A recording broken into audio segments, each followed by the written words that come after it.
নমস্কার, শুভ সরস্বতী পুজো এবং শুভ নেতাজি জয়ন্তী সকলকে। আজকে বেশ কয়েকটা বাংলা সিনেমা এবং বেশ কয়েকটা বাংলা ওয়েব সিরিজ রিলিজ পাচ্ছে। তার মধ্যে একটা বাংলা ওয়েব সিরিজ আমি ইতিমধ্যেই দেখে ফেলেছি, যার নাম হচ্ছে কালী পটকা, যেটাকে ডিরেক্ট করেছেন অভিরূপ ঘোষ। এবং এটাতে লিড চরিত্রে আছেন স্বস্তিকা মুখার্জি, শ্রুতি দাস, শ্রেয়া ভট্টাচার্য এবং হিমিকা বোস।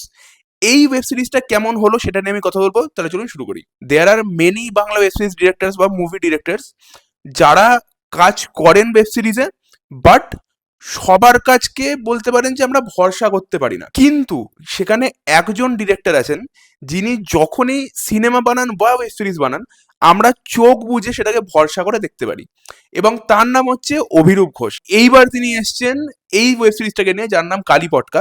এবং এটা একটা ফুল ব্লোন ফিমেল ওরিয়েন্টেড, র রুটেড একটা কাজ, এবং তার সাথে সাথে এটা একটা প্রপার মাস এন্টারটেনার। বাংলায় প্রচুর ফিমেল ওরিয়েন্টেড কাজ হয় ওয়েব সিরিজের ক্ষেত্রে আমি বলছি, কিন্তু তার মধ্যে ম্যাক্সিমামই একটা জিনিস আমি দেখি যে এই ওয়েব সিরিজগুলোই ম্যাক্সিমাম প্রায় সেম ধরনের হয় এবং সেম প্যাটার্নের হয়। তার মধ্যেও ম্যাক্সিমামই স্ট্যান্ড আউট করে না, কিছু স্ট্যান্ড আউট করে। এই ফিমেল ওরিয়েন্টেড ওয়েব সিরিজটা কিন্তু সেগুলোর থেকে একদম আলাদা, এবং এটা প্রপারলি স্ট্যান্ড আউট করে। আর এটা সব রকম অডিয়েন্সের, মানে ধরুন যারা বেসিক নর্মাল একটা এন্টারটেনার হিসেবে দেখবে তাদের জন্য এটা ভালো, এবং যারা কাজ দেখবে, ঠিক আছে, গল্প দেখবে, এটা তাদের জন্য ভালো। So this is for all. And এই ধরনের ওয়েব সিরিজের জন্য আমি বহুদিন ধরে ওয়েট করছিলাম যে বাংলা এই ধরনের ওয়েব সিরিজ কেন হবে না, বা হচ্ছে না কেন, বা কবে আসবে। এই রকম যদি ওয়েব সিরিজ বাংলায় করা সম্ভব হয়, তাহলে কেন এই ধরনের সিনেমা হচ্ছে না? আমি মেল ওরিয়েন্টেড বাদ দিলাম, ফিমেল ওরিয়েন্টেডও কেন এই ধরনের কাজ হচ্ছে না? কারণ বাংলায় most of the female oriented যে সিনেমা হয় সেগুলো কিন্তু পাতে দেওয়ার মতো হয় না, এবং একই কথা বারবার বারবার ধরে চলে প্রত্যেকটা সিনেমাতে। এই ধরনের কাজ আমার মনে খুব দরকার, যে একটা ফিমেল ওরিয়েন্টেড হার্ড কোড র অ্যাকশন এন্টারটেনার। ছোট্ট করে যদি বলি, তাহলে গল্পটা হচ্ছে চারজন মহিলা যারা তাদের ডেলি লাইফ বা নিজেদের পার্সোনাল লাইফ নিয়ে একদমই খুশি নয়, এবং তারা রীতিমতো ডিস্টার্বড হয়ে থাকে।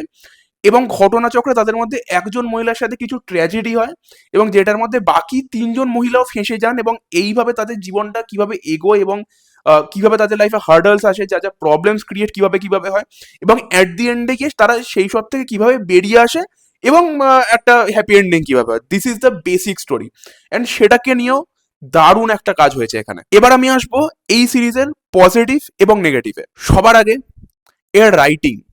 গল্পটা যেরকম বললাম খুবই সিম্পল, বাট এর রাইটিং খুব ভালো।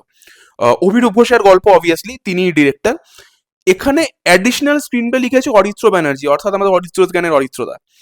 যদিও তার সাথে আমার পার্সোনালি কোনো আলাপ নেই। He has done amazing job.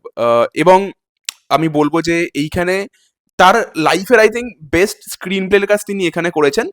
এবং এখানে শুধু স্ক্রিন প্লেটাই বললে হবে না, তার সাথে একটা জিনিস বলতেই হবে, সেটা হচ্ছে ডায়লগ। সৌমিত দেব এখানে ডায়লগ লিখেছেন অ্যান্ড ফাটিয়ে দিয়েছেন। মানে এই ধরনের একটা র ল্যাঙ্গুয়েজের বাংলা কাজ খুব কম হয়, মানে খুবই কম হয়, এবং আমরা তো ওয়েট করে থাকি।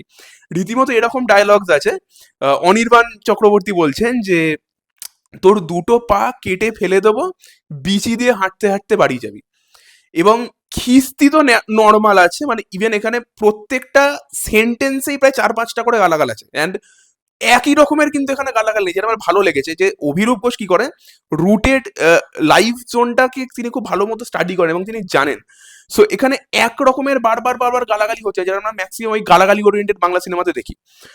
এখানে আলাদা আলাদা ভেরিয়েশনস এর নতুন নতুন গালাগাল হচ্ছে, যেগুলো অ্যাকচুয়ালি আমরা রিয়েল লাইফে আমরা শুনি, সিনেমাতে পাওয়া যায় না। সো আমার বেশ ভালো লাগে, মানে ডায়লগ দারুণ এখানে। অ্যান্ড তার সাথে যেটা বললাম, স্ক্রিন প্লেও ভালো। অ্যান্ড সব থেকে ভালো কথা, ভালো জিনিস হচ্ছে স্ক্রিন প্লে একদম বোর করবে না, একটা সেকেন্ডও বোর করবে না, পুরোপুরি হুক করে রাখবে ফার্স্ট টু এন্ড। 7খানা এপিসোড কমপ্লিট এন্টারটেনমেন্ট দেবে আপনাকে। মিউজিক অনবদ্য, আমি বিজিএম এর কথা বলছি। প্রথমত আমি বলি, এর যে টাইটেল কার্ডটা আছে বা ইন্ট্রো সংটা আছে, ইন্ট্রো র্যাপটা আছে, ইট ওয়াজ ফ্যাবিউলাস। এখানে বিজিএম এবং ওই ইন্ট্রো গান দুটোরই কম্পোজিশন করেছেন হচ্ছে কুন্তল দে।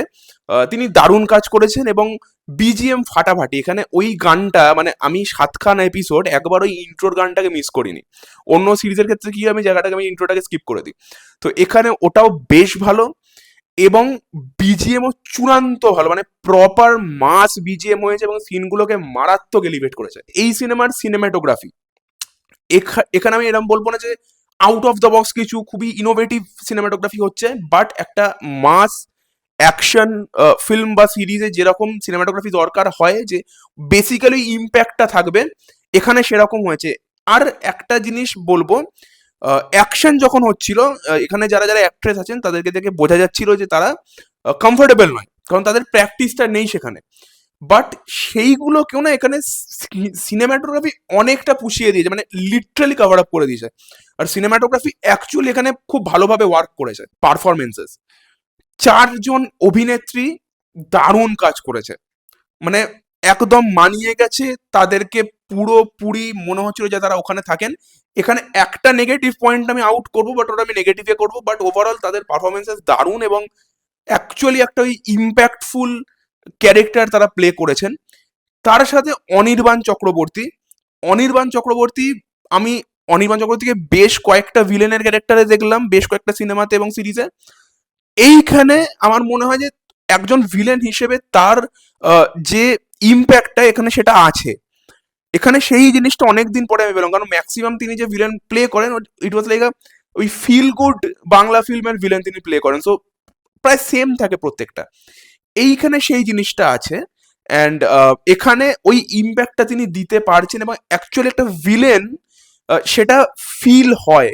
এবং তার সাথে আছে অভিরূপ ঘোষের ডিরেকশন এবং তার অ্যাটেনশন টু ডিটেল, এবং অ্যাকচুয়ালি এই যে লাইফস্টাইলটা বা লাইফ জোনটা বা ওয়ার্ল্ডটা এখানে দেখানো হচ্ছে, যেটা অ্যাকচুয়ালি বস্তি ওয়ার্ল্ড বা টায়ার 2 টায়ার 3 ওয়ার্ল্ড বাংলার, সেখানের ক্ষেত্রেও তিনি যে স্টাডি করে সেটাকে করেছেন এবং খুবই ন্যাচারালি দেখিয়েছে, একদমই রিয়েলিস্টিক কাজ না।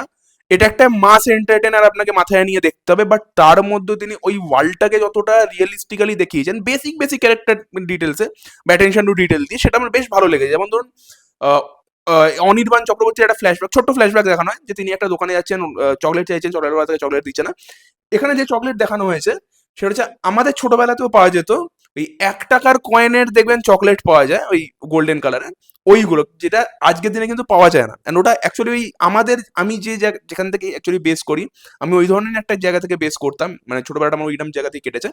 সো ওই জিনিসগুলো আমার দেখে একটু আমার নস্টালজিয়া ফিল হয়ে গেছিল। তো এই জিনিসগুলো বেশ ভালো কিন্তু। এছাড়াও প্রচুর আছে, আমি বেশ এনজয় করেছি এবং ওভারঅল আমি বলবো যে তিনি একটা দারুণ কাজ এখানে দিয়েছেন। এবার আমি আসবো নেগেটিভে। নেগেটিভ আমার খুব কম লেগেছে, 2-3টে আমার লেগেছে। প্রথম, আহ, যে অ্যাকসেন্টে এখানে ক্যারেক্টার্সরা কথা বলছে, স্পেশালি 4জন প্রোটাগনিস্ট, ওই যে সোকল্ড বাংলা সিনেমার বস্তি অ্যাকসেন্ট যেটাকে বলে, যেখানে ওই স এর একটা টান থাকে, ওই ধরুন আমার নাম দৃষ্টান্ত, এটা নর্মাল বাংলা, আমার নাম দৃষ্টান্ত, ঠিক আছে, ঠিক ওই যেটা হয় আর কি, চিরকাল বাংলা সিনেমার একটা বস্তি অ্যাকসেন্ট চলে আসে সিনেমা বা সিরিয়াল সব জায়গাতেই, এখানেও সেটা আছে। আমি জানি না এটা কেন করা হয়, কারণ অ্যাকচুয়ালি বস্তির মহিলারা এই ধরনের এইভাবে কথা বলে না। পুলিশের যে জায়গাটা দেখানো হয়েছে, পুলিশের যে ব্যাকড্রপ দেখানো হয়েছে, আহ, ওইখানটা আমার একটু মানে ইললজিক্যাল লেগেছে। প্রথমত যিনি যারা প্লে করেছেন পুলিশ অফিসার, স্পেশালি যিনি ইনভেস্টিগেশনে ছিলেন, ইনভেস্টিগেশন ইনচার্জ, তাকে আমার বেশ পছন্দ হয়েছে কিন্তু, মানে তার ক্যারেক্টারটা আমার বেশ ইন্টারেস্টিং লেগেছে, মানে বেশ এন্টারটেনিংও লেগেছে, আমার ভালোও লেগেছে। তার ক্যারেক্টারটা বেশ একটা ফিল গুড কমেডি ভাইব দিচ্ছিল, এবং আমি তাকে সেকেন্ড সিজন আরো দেখতে চাই। বাট তারা যখন ইনভেস্টিগেশন করছেন, একটা জিনিস আপনি দেখুন, পুলিশ ইনভেস্টিগেশন চলছে, কোথাও ফিঙ্গারপ্রিন্টের কোনো মানে উল্লেখই নেই যে ফিঙ্গারপ্রিন্ট টেস্ট হবে, ফিঙ্গারপ্রিন্ট চেক হবে, কারণ এই আহ, 4জন যে মহিলা তারা ওই ঘটনার সাথে যুক্ত, তাদের যে ফিঙ্গারপ্রিন্টের টেস্ট হবে এক্সেট্রা, সেগুলো এখানে হয়নি। এবং দ্বিতীয়ত এই যে ফোন কল ট্রেসের যে জায়গাটা দেখিয়েছে, ফোন কল যখন ট্রেস হয়, এটা বেসিক সিনেমাতেও দেখা বা সিরিজেও দেখায় যে ওই যার ফোনটা ট্রেস করা হচ্ছে সে কোথায় ছিল এবং সে তার লোকেশনটা এই টাইমে যেখানে ছিল সেখানে আর মানে এই সাসপেক্টসদের মধ্যে আর কার কার লোকেশন ওখানে অ্যাক্টিভ দেখাচ্ছিল। সো এই বেসিক জিনিসগুলোর দিকে একটু মনে হয় যদি ধ্যান দিত তো ভালো হতো। এবং এটা ছাড়া আমার খুব একটা কিছু আমার মনে হয়নি প্রবলেম্যাটিক। ওভারঅল আমি বলবো this is a bad ass work, this is a খুব ভালো কাজ হয়েছে এবং এটার আমি সেকেন্ড সিজন খুব তাড়াতাড়ি দেখতে চাই। প্লিজ সেকেন্ড সিজনটা তাড়াতাড়ি আনো এবং এই কাজটা যারা হার্ডকোর মাস অডিয়েন্স তাদের জন্য অবশ্যই রেকমেন্ডেবল, আপনারা অবশ্যই দেখবেন। আমার কাছে এই কাজটা সলিড 8/10। আপনাদের কেমন লাগলো অবশ্যই আমাকে কমেন্ট বক্সে জানাবেন। ভিডিওটা ভালো লেগে থাকলে চ্যানেলটাকে সাবস্ক্রাইব করে দেবেন, বেল আইকনটা টিপে দেবেন। আজকের জন্য আসি, দেখাবো অন্য কোনো ভিডিওতে। টাটা।